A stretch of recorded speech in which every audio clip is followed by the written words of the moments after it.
Hi, I'm Kurt Jacobs. I'm the editor of Midlands Business Insider, and welcome to the Insider Podcast. And today we're going to be looking at advanced manufacturing and high value. Why do companies do it? Is it a necessity or is it a choice? What are the challenges? What benefits does it bring? What technology is really transformative, and how do you approach the skills issues? And today I've got three guests to help me. Gentlemen, could you introduce yourself, please? I'm Paul McKeown from Kingston Smith, professional services firm. I'm their valuations partner, and I do valuations of businesses and shares, IP, for all sorts of reasons.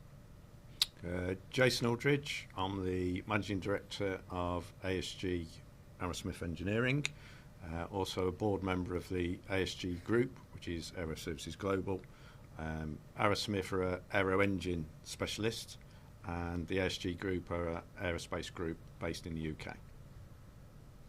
Hi, I'm Rowan, Crozier, Chief Executive and owner of Brandauer & Co Limited, employing 67 people to deliver high precision engineered tooling and stamped components, exporting to 26 different countries around the world. Yep. I'm going to start with you, Rowan, if I can, which is sort of a general question to get the conversation rolling.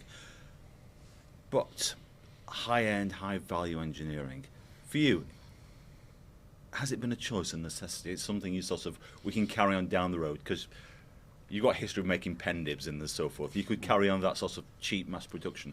Why go for high value? Well, there's lots of terms out there at the minute which I find unpalatable, like advanced engineering and high-value engineering. I think my opinion is, particularly in the climate we're trading in at the minute, you've got to be at the top of your game, whatever it is you're doing, and that means embracing, adapting and diversifying whatever you need to be successful, and more importantly, to be the best at what you do. And if you're doing that, generally you're going to be an advanced manufacturer in my mind. So these sort of idealistic terms, I think that people want to label you with different things. As a business, if I talk about Brandauer, we've had to evolve. If we didn't, no one buys fountain pens really anymore. If we were still making that one product, I don't think we'd be here anymore. So over many, many years, and this isn't just now, the company has adapted, changed, embraced new methods of manufacturing to take us in a nice gradual way to being a powerhouse in the area that we supply into. So it's been an evolution rather than a sort of sit down at a boardroom meeting one day and say, that's the way for us. Correct, it has. And if I talk about having just completed an MBO last September, we sat down 6 months before that and wrote a new business plan. And for us, it's about taking what we're now very good at, which is engineering product for people. And what does that mean? Well, that's actually taking all elements of what we do in-house now. That's developing and prototyping metal components. That's building a scalable process of supplying more than just a handful of prototypes. Then it's taking it all the way up to supplying 100 million parts a year with no labour and no intervention involved in it, so fully automated. That's what I call a proper engineered product, obviously in the remit of what we do, which is small metal components that go into many consumer items that we use every day. What about you, Jason? I mean, I take it the very fact of the sector you work in, aerospace, is you don't do big and cheap. It just doesn't work. No, it is, like I say, very different, a very different industry, aerospace. And it's very, very demanding, but being aero engine as well, even more so. We've worked with Rolls-Royce since 1970. We're now part of their high-performing supplier group. I mean, we're in the top 30 suppliers in the world to Rolls-Royce. So you've got to achieve. You've got to, like say, as Rowan said, it's really just a title that's been put on this. It's something that is just expected from you as an engineer in the industry. That is what we just have to do. But it is about, because we are competing worldwide. Rolls-Royce, you think of Rolls-Royce as the UK. A majority of the Rolls-Royce supply chain is around the world. there's probably under half of it is in the UK. Our competition, even just to work for Rolls-Royce, is all around the world. Just bringing politics straight in now, and obviously we've got the problems of higher national insurance. We've got the minimum wage, which I dare say will be brought up quite a lot during here. Which it isn't about paying people a minimum wage. It's about how it forces up my skilled people's wages. So to employ a UK operator, engineer, everything else is very expensive compared to abroad now. So we need good kit. Our people need to be working on the best kit and really, really producing. So per head, they need to create a big value. So we need the kit that can do that. We need the programming, the machinery, everything else. So it's almost pushing our skill level up. Less people, higher capability equipment, and it's naturally happening. And automation is just genius. I mean, we'll get onto this, but if we can get the right parts to automate, I absolutely love it. It's obviously we yourself, where you do huge numbers, it just makes sense. But it's when you're in an area where you're in aero engine, we don't make hundreds of thousands of one part. It may be 100 a year. It might be, do you know what I mean? Yeah. Something like this. So it's a lot more difficult to automate, but it is still very, very valid and worthwhile to do. I can see you nodding a lot there. Well, that's the that a lot of people talk about high value engineering, but really precision engineering has developed so much over the last 10 years particularly. And now there's so much automation going on, there's so much tech being used, and yet people split engineering from technology, for example. They're absolutely joined at the hip. And if you're a real value-added manufacturer, inevitably you will be using automation, you'll be using proper computerized development materials, and you will be looking to adapt your processes all the time, improve things. It's a constantly evolving process where you seek to maintain your position, as you say, with high quality product at the top of your game. Just out of curiosity, is there actually still room in the market for build them high, sell them cheap manufacturers? Are there days? I think China and coming India and everyone else, but it just goes around the world. And even our customers will demand that at times, just for political. Even China's not cheap now. It just keeps shifting. Cheap. Yeah, it's looking at India. It was the Philippines. It was all different places. To compete with that is really difficult. In our industry, it may be different in yours. I think you're right. I think it is difficult to compete. But the other sort of dynamic that's definitely changed is the length of supply chains for some of our customers. So there's a high risk of dealing with China the further away you are from them. Yeah. And at some point in time, you only need to be let down a couple of times, not necessarily because it's made in China, but by something like a war, let's be topical, going on in the world that causes that supply chain to be interrupted. And you're talking millions of pounds a day that they can't produce, the costs of not producing, and that does change strategies in terms of where they're going to buy from. Doesn't mean you can't be competitive and they're necessarily willing to pay very much more, but that has led to opportunities for us. Most moves of reshoring, at least shortening supply. Yeah, reshoring is another sort of label that people come up with. But yes, people are moving their production supplies a bit closer to home. And that we've been a recent beneficiary of that. But it is cyclical, isn't it? It will go, they'll offshore, then they'll inshore, then they'll offshore. Yeah. Do you know what I mean? It is a constant thing that you see happening, isn't it? Yeah. And you just have to make the most of it as it happens. And hence, coming back to the topic of this discussion, that's why we've sort of started fully automating what we do. And rather than just supply one metal part that we supply to drawing, we're now developing that metal part along with a handful of others and assembling them together into a small assembly. Still what we do, but we're adding more value in an automated way. Is that because, opening up there, is that because you're not only adding more value, but it also makes you more master of your own destiny, that you're not so reliant on others? Definitely, there is that, and the more we can do in-house, and an example of that is we always subcontracted our prototyping and a lot of our machining for the tooling. We subcontracted all of that until about 6-7 years ago when I started getting declines. We can't do that. or we can't do it that quickly, or the price is going to be double what we used to pay, or mainly people say it's not possible. And we've gradually, over the last 5 years, invested in, more equipment to enable us to laser cut, to do more of our machining for tooling in-house. And that has enabled us to do it quicker and more efficiently, and therefore a little bit cheaper. And also have no issues over tolerancing and things like that, because we're masters of our own destiny, as you say. As a customer, it's something we well, not as a customer, but our customers do. It's one of our sales pitches almost, that we bought a process house in Liverpool, because in aerospace it's a big problem, process houses. There's not enough capacity. So what is a process house? Sorry, a process house is what does all the finishes, the paint finishes, the special, do you know what I mean, all anodize and all this type of thing. Certainly for engine work and for airframe, when you do metal work, it then has to be sent off. Have to be heat treated, have to have a special paint on it, so, do you know what I mean, a special process so it's safe to use within the engine or on the plane.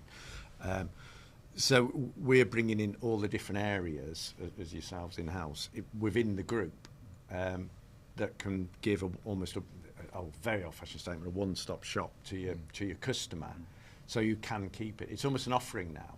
Yeah. That is, it's not just cost. You've got to be able to give them the full job. Do you know what I mean? You've got to take it, so design it, make it, get it through the process house, get it through NDT. Do you know what I mean? The whole lot, and get it to them. That really is something which the customers do appreciate now.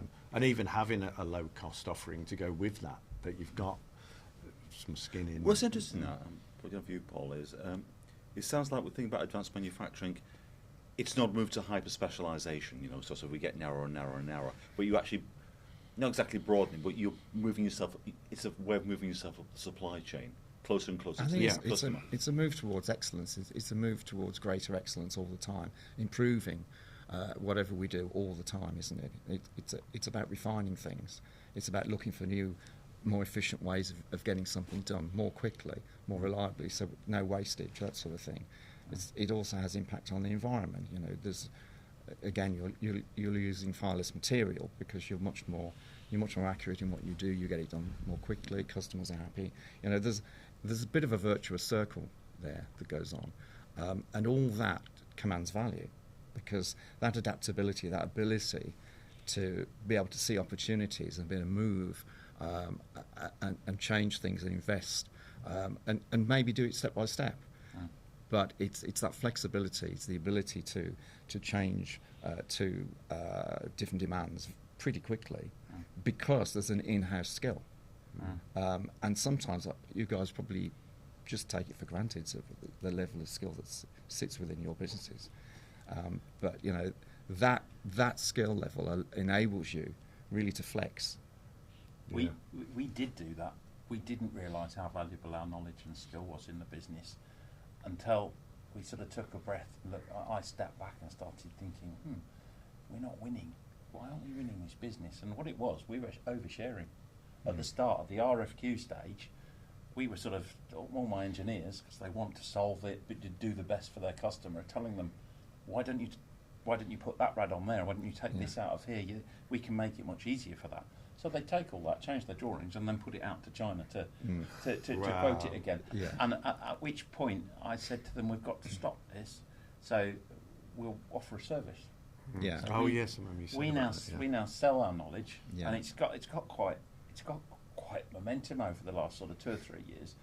We started just saying, if you want us to support you through your design phase, you're going to pay £1,000 a day for that, and we'll discount that off the price off production when we go into production. So it was a self-protecting mechanism, not necessarily to make money. More recently now, we're seeing other people who, for example, run our presses. Brewders is it's a Swiss-made, high-speed power press that stamps fine parts. There's probably a dozen people in the UK that run them, similar to us. None of them have got the experience or the longevity with dealing with them as us. And they've actually paying us to go and help them run their presses faster, design their tools to be quicker, changeovers in the presses. We're getting paid for that now. It's like a service agreement we've got with them. What's interesting, how's it work with you, Justin? Take it that's moving away from there's that phrase servitisation, which is chucked around, and it's a quite vague one, but it's just moving away from there's the kit, we'll pay X amount for it, to sort of hang on, mates. We're offering our intellectual powers, we're offering our experience, and we're offering that, well, particularly in aerospace, it takes as a strong thing. You know, post-sale service is going to be a really big issue. It is massive for us. I mean, obviously we're very lucky. We're from Coventry, so it's naturally home of engineering, isn't it? So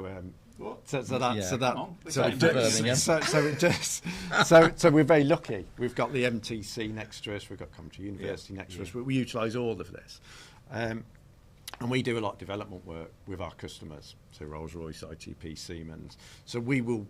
What they do is they obviously design an engine. We don't help design the engine, but what we do is help design how you manufacture those parts, and that is just part of what we do, and that's what we've always done, and that's why you get the approval, and that's why that's our USP, and that's why we supply parts all over the world, because we're like Rolls-Royce approved and this type of thing, and so we will get customers all over the world asking us to make the parts for bits of the engine and this type of thing for that skill base. Our engineers are certainly in Arrowsmith, they are very aero engine, their knowledge of the specifications, the metal, everything else is huge. We've got other parts of the group where they know airframe really, really well. So there is specialisation and just that acceptance of that knowledge. But a lot of it is down to absolute pride in what we do. And this isn't a sales pitch at all. It's in aerospace we have SC21, which is a accreditation across your scored, and our quality for the past 10 years, and this is accepted by the customers at 99.98%. Is that all? Our delivery to every customer is agreed at over 98%, and that's all over the world. And it's that is what we push and we sell. We make aero engine bits. So it's pretty vital, really. It's you don't mess that up. You don't get the quality wrong, and if you don't deliver it, there's 22,000 parts in an engine. You've got to get it there on time. I think there's a huge amount of pride in the Midlands, and absolutely. Do you know what I mean? In what we do, it's being an engineer is we have 3rd, 4th generation engineers at our place. We've got a queue of people who want to work with us and this type of thing. We link with the MTC, we link with the universities, we get graduates each year, we get apprentices lined up each year. There's a big pride in what we do. But open this up. I mean, but what issue do you have with skills? Because tell me if it's a cliche or not, that the typical engineer is, I hate to say it, of our vintage, as it were, and there's an issue of getting them through. And I hope I'm wrong, and I hope you're going to shoot me down. But that's the cliche. I've spoken to people, old-fashioned metal bashers in the Black Country, who are terrified because there's a bloke in his 70s is the only one who really knows how to use this press. You'll get a different answer, I think, off all three of us.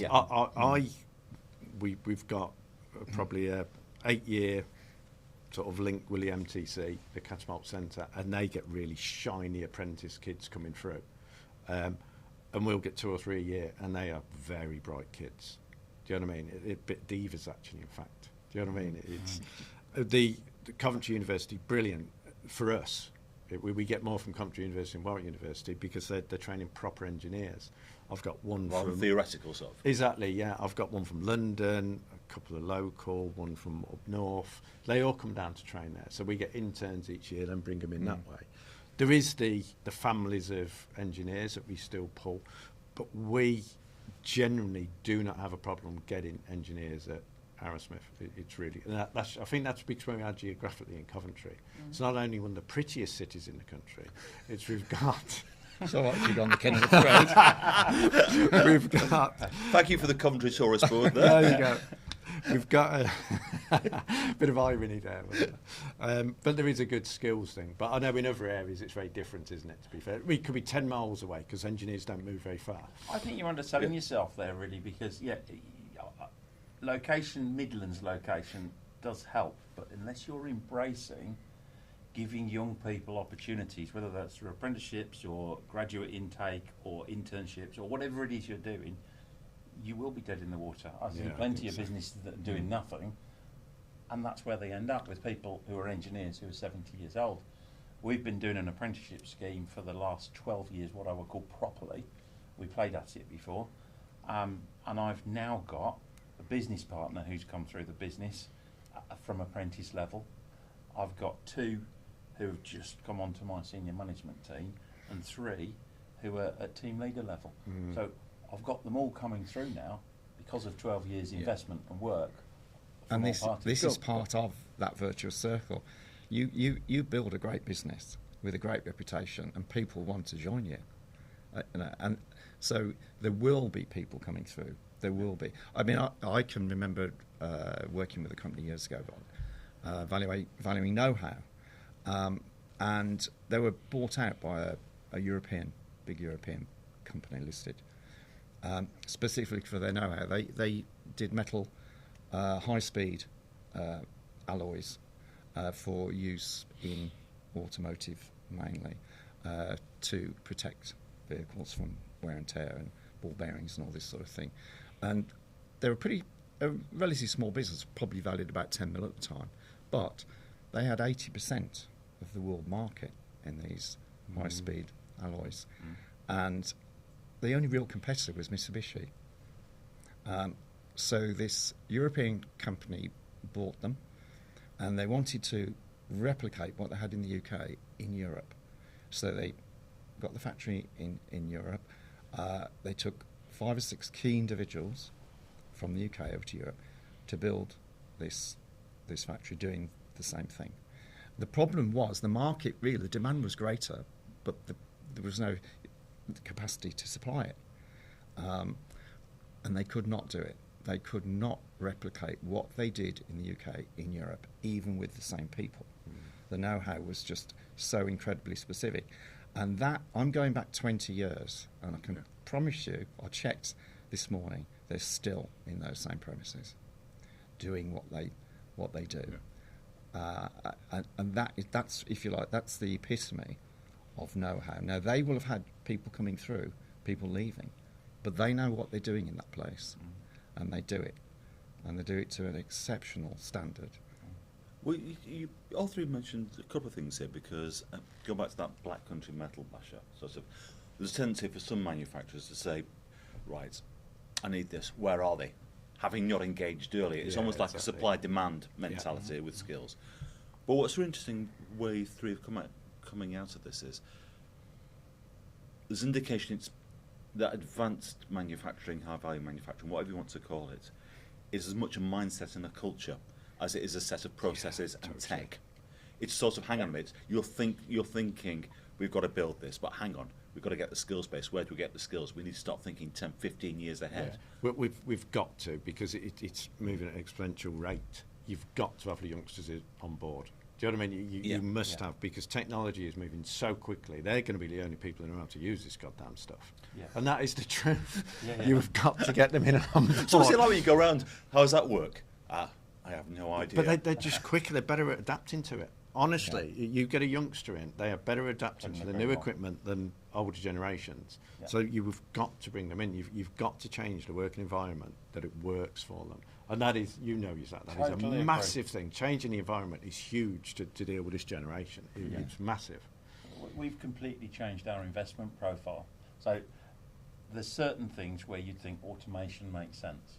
And for example, a great example at our place is 100% inspection of parts. Bear in mind, 1,000 parts are coming off the press a minute. Yeah.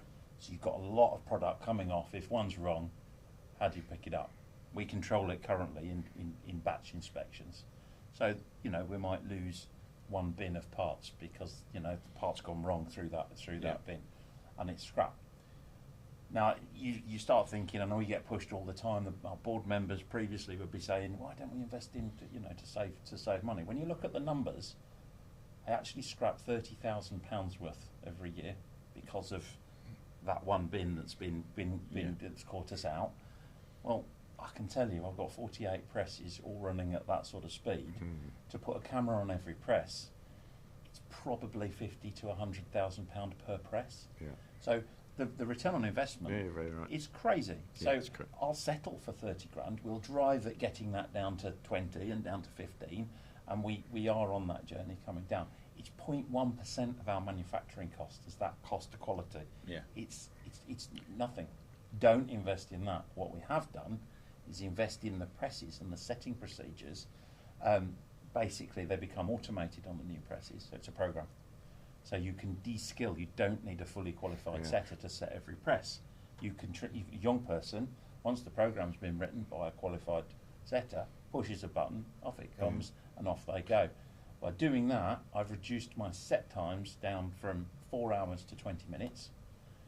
Huge increase, huge decrease in our cost base, and also a decrease in the skills required initially. So you can transition people into what was more skilled roles, but they're coming in at a minimum wage level, offsetting some of these extra employment costs we've got by taking new technology and embracing I can see it. you want to come here. About he is exactly Go jump right. in. What he said we work with the MTC to look at the automation and work out the cost point when it's cost efficient to bring the robot in rather than having just one person just popping back and doing it sort of thing. So we've sort of logged, we've got robotic arms, we've got pallet systems and all this. And I'm trying to automate desperately to get more and more in. But there's certain levels of orders I need to make it worthwhile. And I haven't hit any of those extra levels to bring the next stage in. Do you know what I mean? And I'm saying, but there's only so many engines they can make. Do you know what I mean? But there is this very much as this cost level and this quantity level that you have to achieve to make it cost effective. And you're exactly right, that example of losing 30 grand but saving £500,000 is you just have to do that in business sometimes. Sometimes automation is not the answer. Agreed. And AI. AI needs to be specific. It needs to have a specific purpose. And when it does, you can see it work brilliantly. But it still needs the human intervention. It still needs judgment. It still needs, bias checking and all sorts of things. But there's an awful lot of money being spent, particularly in the US, California, really in a whole load of stuff that is just billions and billions just being thrown away, really, because some of this stuff is never really going to work. At least not, ROI is what you're talking about there, and this is crucial. And a lot of times you can see this all the time, money just going into projects that you just think, where's it all going? I mean, classic automotive vehicles, for example, so driverless vehicles. Yes, fine, there's a market for those, but it's largely off-road. It's very specific, and question how big is the market and how are you going to make money, and what about if you spend all this money doing that and then the Chinese come in and just replicate? It's a really difficult area, but there's an awful lot of money going into it. There's stuff going into drones, but not just for defence, but drones for all sorts of purposes. The regulatory issues just can cut through across all that. It's really difficult, but you can actually make great returns on investment when you've got specific ideas that you want to solve a problem, and those, when you concentrate on specifics, and you resolve that problem, then you can move on to the next one, and you can see this step-by-step process through which you're improving. You've got efficiency savings, you've got profitability increases, you've got product growth widening, and all that sort of thing. So, you can see how these things can work. Well, I argue for autonomous vehicles to a certain extent. Well, they're a solution looking for a problem in many ways. But where you're standing is, hang on, one of the important things about high-value manufacturing is it has to answer a specific need rather than just being sort of your example there was perfect. It has to answer a specific need rather than be sort of, that's a nice to have. Why? Not quite sure, but one day it'll make it. Yeah, absolutely. I think with us, that's why it's so crucial to have long-term agreements with your customers, because then we can properly industrialise and buy the kit, knowing, so we've got that work for 10 years on that engine, because aerospace engines last a long, long time. So you're pretty confident if you've got a long-term agreement, you can really buy the kit, automate, and put the money into doing that. So that's what's... You just put a couple of points on your multiple, your profit multiple. There you go. But it is partnering with your customer is super important. So they can actually do that long term. Because they're going to come on to this. I mean, about ROIs and so forth. I mean, how difficult is it with investment to actually look to get that horizon of how far you need to look ahead to get a return? It's quite difficult because in an SME world, it is quite difficult to get your big long-term customers to commit to any sort of long-term agreement or contract. We've worked really hard at it, and it's really just down to good account management and pushing to say, if you can commit further, we can save you money. It's as simple as that, because we can plan investments, and we've done it with our biggest customer, who are in the plumbing industry. So we supply a little grab ring that goes into all the push-fit plumbing fittings, and this particular customer has worked with us loyally for 20 years now, and in the last sort of 3 years, they committed to their next generation product in parallel with what we were already supplying, and they put that with us. We've successfully tooled up, knowing all the learning that we've had through multiple lifetimes of different product streams.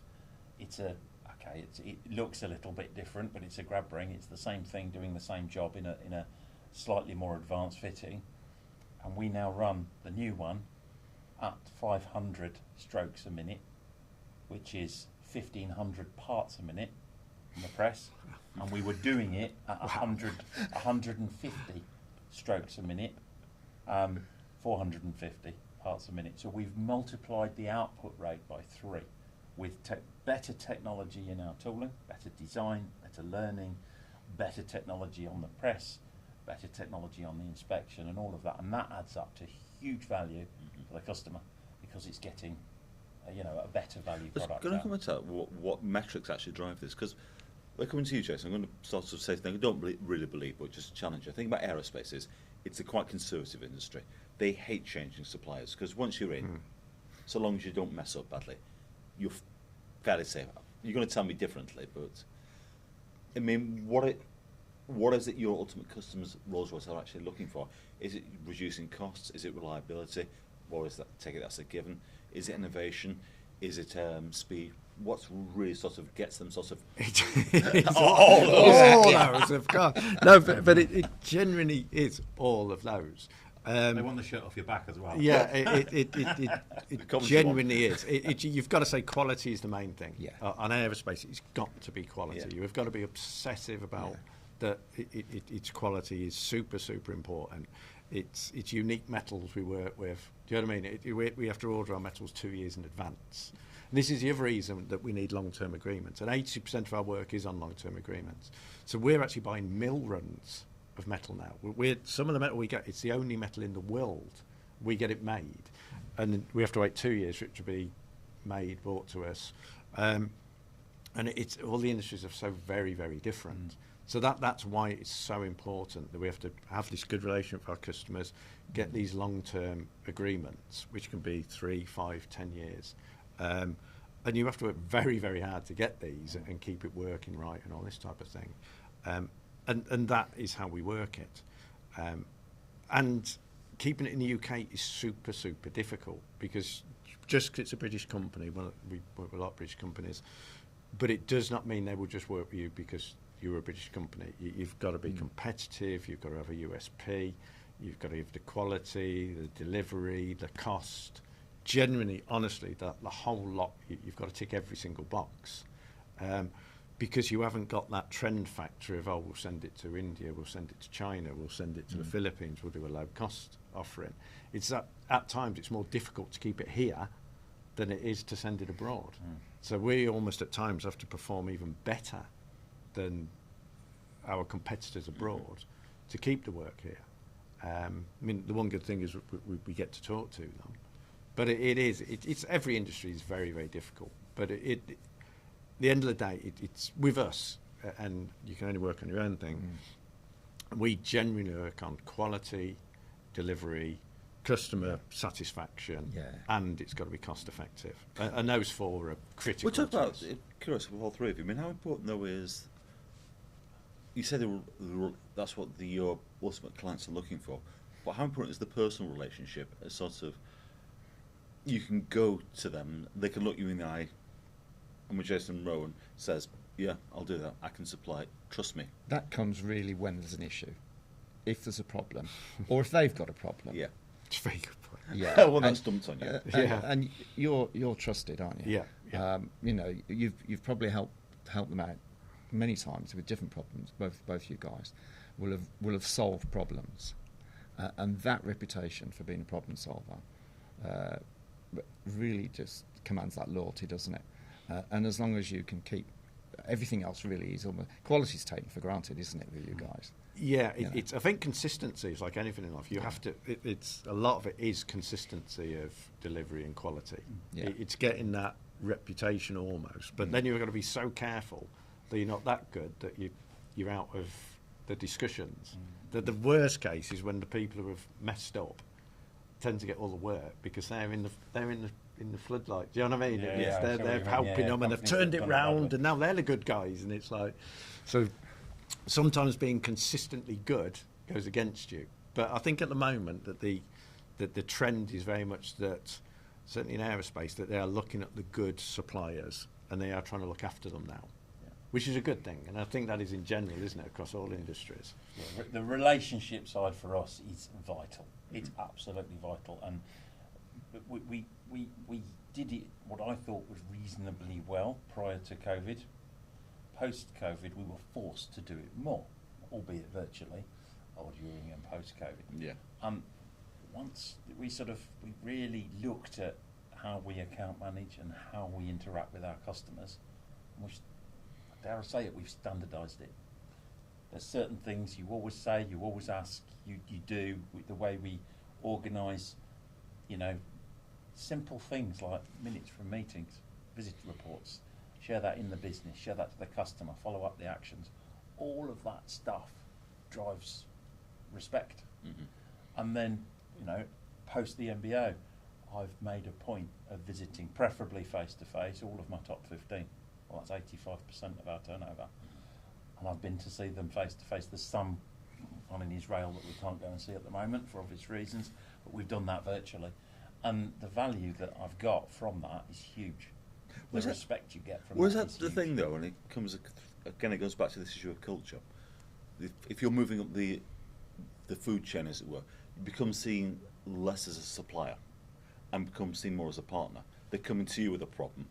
Whether they'll admit it's a problem or not is another issue of their making. But hang on a minute, you're going to produce a solution, or can we talk to you about how we innovate and develop this, rather than just sort of orders coming from on high? Yeah, there definitely is that, but because you'll have, like, say our customers will have their yearly conferences where they bring everyone together, and there is very much, if you're part of, say, at certain aerospace supply chains, it is almost a family. You know your competitors, you know the customers, you know everyone, and I think there is very much that is very much what does happen. Definitely does.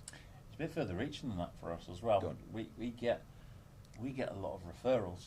So whoever you're dealing with at customer A sometimes moves to customer B or a completely different industry, still in manufacturing, and they remember you, and they pick up the phone and they say, "Oh, we need to get this done here. Can you help us?" It's that reputation that spreads as people move, because naturally people move in different jobs and roles. I had one just this morning before coming out. Brand new customer. We quoted them a couple of weeks ago.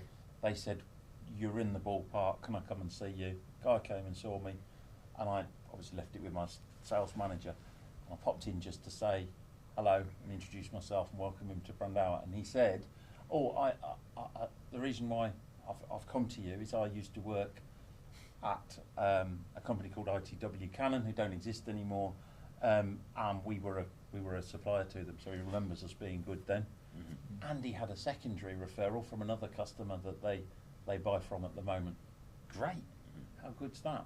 If we make the investment in being good and nice, we build a reputation, it's gonna spread. And that works across sectors, and that works in professional services. People hop servants. Yeah, I get that all the time, and I spend at least half my time telling people they do not need what they're asking me to do for them. They do not need to spend money on evaluation, and I tell them why they don't, and they go away happy. And then I might hear from them 5 years later. Because you're not a salesman. You're a problem solver. You're here to work with people, and everything. You're part of that. Everybody working together. It all works. We all do well. We all remember each other. That's how it works, isn't it? Yeah. Well, particularly you, Jason, are you sort of wedded solely to aerospace, or does moving up the food chain allow you to have diversification. We never thought of going to say, I don't know, medical technologies or automotive or defence. We are fit for nuclear. We were in Medi something. Meditech, yeah. Meditech in Brum. I'll say it politely. Peeing in the wind seems to come to mind with trying to get into both of those. I think it's very difficult to move cross-sector. All my people are aero engine specialists, and to look after your 7 or 8 top worldwide customers, you've got to have the knowledge in that area. Yeah. So and that's why I love joining the group. So we could just be aero engine. I've got to be honest. Because I need so many people who know what's going on, and to look after that area so well, I need everyone to be tuned in. If I'm split across 4 different industries, I've got to have people who know. I can't split myself that much. Yeah. So it can be a risky thing. But with a group, we're the only aero engine partner group. So we're now the aero engine specialists. So I can happily say, yeah, this is what we do, rather than being sort of almost criticised in the past for that. So that was one of the reasons we joined the group, so I could specialise. So that allows the group to sort of take, because obviously they do aerospace is a really cyclical industry. Yeah, it's a massive industry. And aero engine is just one small bit. Yeah. So us being able to specialise in that lets me bring all the specialist people in, the specialist knowledge of the materials, the treatments, everything else, and it works really well. But I have tried to get in other industries, and we've, as you have got, we've got the skills to do it. But again, what we haven't got is that nuclear knowledge, that many, like 60 years of aerospace knowledge. I haven't got that in nuclear. I haven't got that in medical. I haven't got those contacts. And that's the difficult bit. It isn't the skill level. We have more than got the skill level. It's that knowledge, it's those connections, everything else. And it's a big old industry, aerospace, and I really like it, to be fair. It's pretty cool. It's coming across pretty clearly. You go to Farnborough in Paris and see the F-35s flying about, and it's like, wow, that's so cool, isn't it? You know what I mean? It's pretty cool. Come on, what are the challenges you've got at the moment? It's almost like touching, with you, it's going to be touching like a blue touch paper, about skills and so forth. When you talk about costs and so forth, you're being held back by wage, national insurance and so forth. Of course, God, this is the time I can act as your sort of confessor. Unbelievable. I cannot. The NI going up, the minimum wage, which we repeatedly said, and this is not against the minimum wage. I don't want people to be poor and all this. I'd like to make everything more cost efficient for them, rather than keep putting the wage up, which is going to keep putting inflation up. Of course it's going to keep putting it. If you put the minimum wage up, they're going to put the chips up, they're going to put everything else up where people get a minimum wage, and you're just going to keep pushing inflation up. Madness. But what it's doing, it's unfairly bringing the minimum wage nearer my skill level wage, my average skill level wage.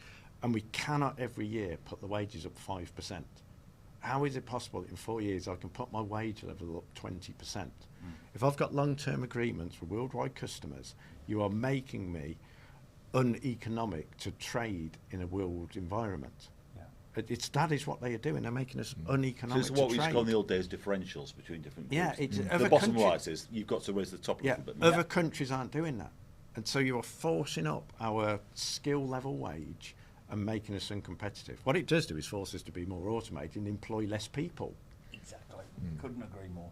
So we have exactly the same problem. You know, we've seen 20, 25, 30% increases all pushing up through the business because these guys are reaching, the next layer, and these guys are reaching the next layer, and so on and so forth. Can't argue it. So we've really had to drive it. There are some other subtleties which I think are driving. There's been a lot of news this week, last week or so, about young people unemployment. Again, this is allied to what we've just been discussing. So apprentice wages, that they've had some significant jumps, more than minimum wage, which I'm not saying is a bad thing. However, we tend to send our apprentices away off the job for 18 months. So we don't see them. They add no value. We pay them. They go on their course. They complete their first 18 months off the job. Then they come into the business, and then they start another year and a half, 2 years to complete their apprenticeship with us. At which point they're beginning to add value. I'd have no issues with when they're adding value, paying them appropriately to their performance, but it's just forced on you. Particularly, we used to take people on from ages 20 to 25 as apprentices. Disastrous now. I'm not doing that now because it's too expensive. I have to pay them for a year and a half an even higher rate than the rate from 16 to 18. So I'm only going to look at 16 to 18-year-olds. So automatically there's a habit now for business to think, I've already taken the burden on of all the other increases we've had. We're going to have to try and work within the boundaries we've got, which therefore excludes some people from your mindset, or potentially do. It's the same with minimum wage. If you're taking somebody on a minimum wage job who's perhaps 18 to 21, they've certainly got a lot less experience than somebody who's 30 to 40. And if you're taking a minimum wage job on and you've got a range of people, I think as a business you probably pick the one, if they're both as good as each other, but you've got one that's got 10 years experience, one that's got 2, I'd take the one with 10 years experience. Again, it's just driving behaviours for business that isn't necessarily healthy or right for me. It's not, it's, I cannot be careful, well, I'm not being careful what I say, but it's not good for the country. This is not good for manufacturing. Where we're heading at the moment is not good for manufacturing. The background we've got is bad. We've been successful, even though all the problems we're having. Do you know what I mean? But it is the government at the moment is not helping us at all. And that is not. I'm not saying that as a political thing. I'm not saying anyone's better than the other. But it's just a fact at the moment that the environment is not good for manufacturing for us. You've got the resilience. Yeah. Because of what you do, both of you. Yeah. You've got that resilience. There's a whole lot of businesses that we've seen in other sectors that don't have that resilience. Yeah. And they're all closing.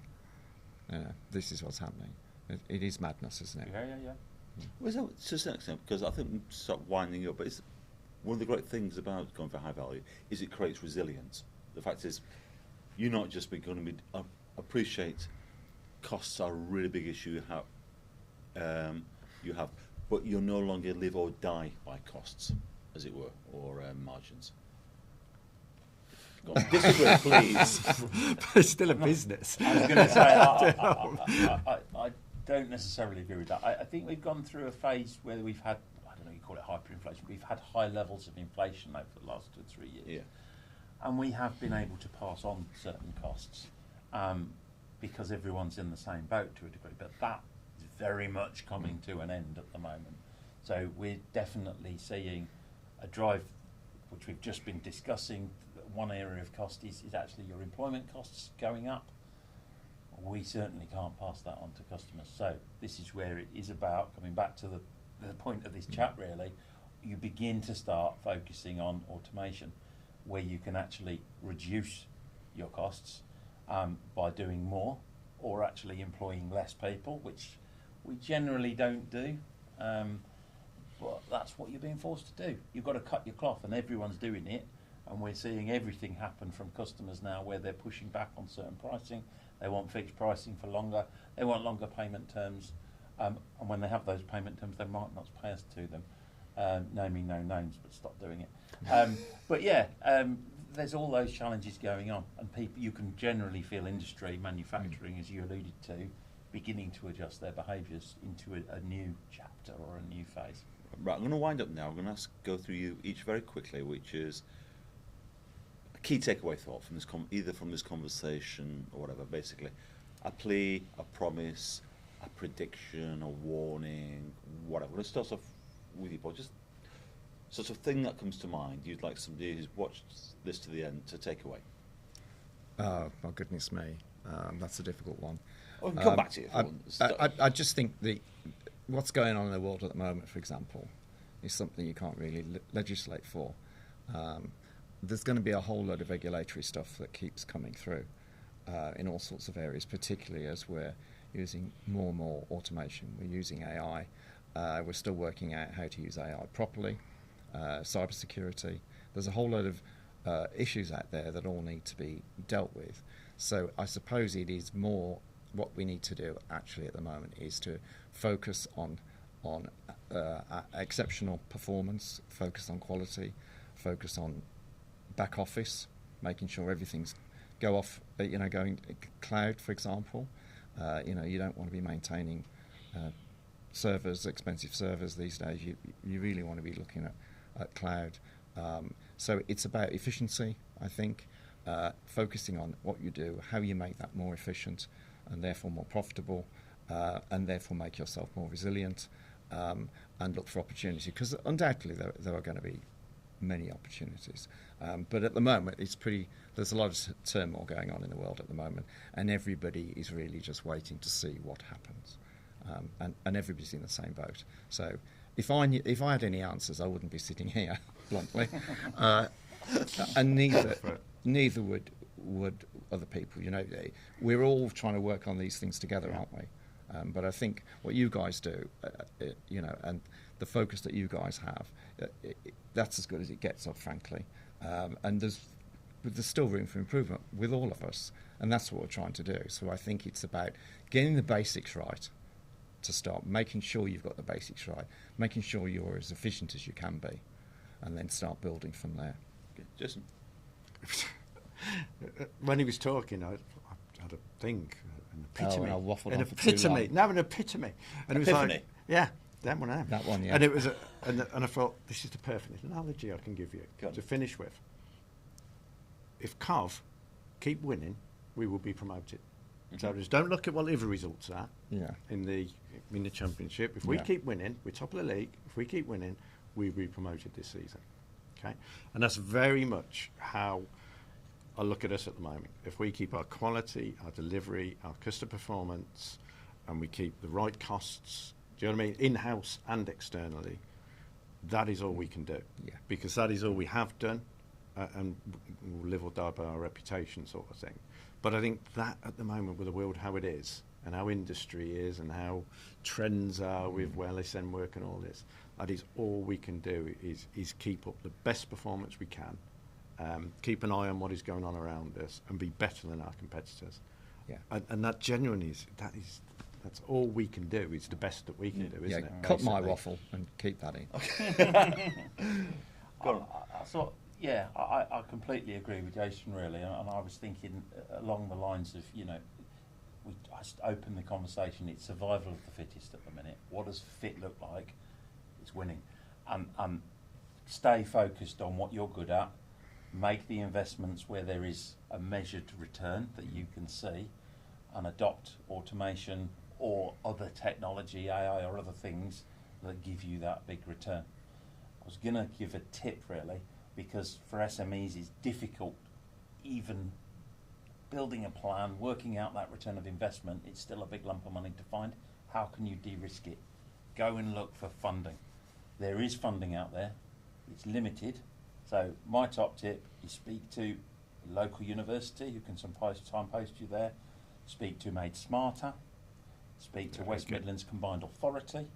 There is a advanced engineering cluster which has currently got money to give away in the West Midlands for development of processes, kit, new technologies, and it's a big sum of money. It's a £400,000 maximum project and a £200,000 contribution or grant towards that.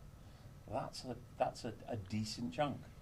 Go and look for that money. It helps you de-risk and make that decision a bit easier. Okay, thank you. Well, thank you. I'd like to wind up there. Thank you, Francais, for sponsoring this event. There are plenty of other podcasts we have going on the side of websites, and thank you for your time.